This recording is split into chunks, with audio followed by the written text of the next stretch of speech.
విశాఖ నగరంలో వాతావరణం ఒక్కసారిగా మారిపోయింది. ఉదయం నుంచి ఎండ ప్రభావం ఉన్నప్పటికీ మధ్యాహ్నం నుంచి ఒక్కసారిగా వాతావరణం మేఘావృతమై చల్లని గాలులు వీస్తున్నాయి. ఇక దీనిపై మరింత సమాచారాన్ని మా ఉత్తరాంధ్ర ఇన్ఛార్జ్ దుర్గాప్రసాద్ అందిస్తారు. విశాఖ నగరంలో వాతావరణం ఒక్కసారిగా మారిపోయింది.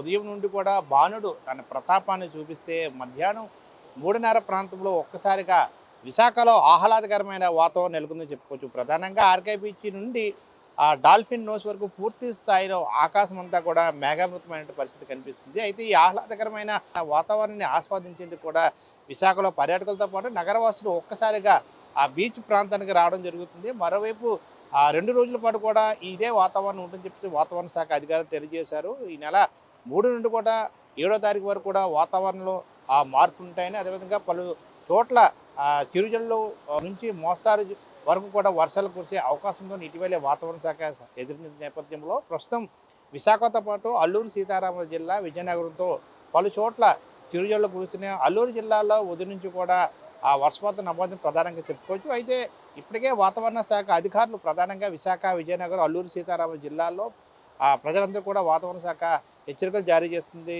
ఎవరైతే ప్రధానంగా ఈ వర్షం ఉన్న నేపథ్యంలో, చిరుజల్లు కురుస్తున్న నేపథ్యంలో ఉరుములతో కూడిన జల్లు పడే అవకాశం ఉన్న నేపథ్యంలో ప్రధానంగా అటు గొర్రెల కాపులు కావచ్చు, రైతులు కావచ్చు, ఆ రోడ్లపైన ఉండొద్దు, చెట్ల కింద సేద తీరొద్దు, ప్రధానంగా సేఫ్టీ ప్లేస్లో ఉండాలని చెప్పేసి కూడా ఇప్పటికే వాతావరణ శాఖ, విపత్తుల శాఖ మెసేజ్లు వస్తున్నాయి. మరోవైపు విశాఖలో ఒకేసారి వాతావరణం మారిపోవడంతో నగరవాసులు అయితే ఆర్కే బీచ్కి చేరుకున్నారు. మరోవైపు ఇప్పటికే వాతావరణం పూర్తి స్థాయిలో మారిపోయింది.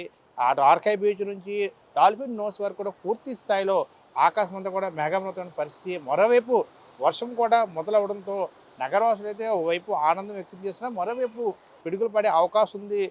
భారీగా వర్షపాతం కూడా నమోదయ్యే అవకాశం ఉన్న నేపథ్యంలో నగరవాసులు కూడా అప్రమత్తంగా ఉండాలని చెప్పేసి కూడా వాతావరణ శాఖ అధికారులు తెలియజేస్తున్నారు.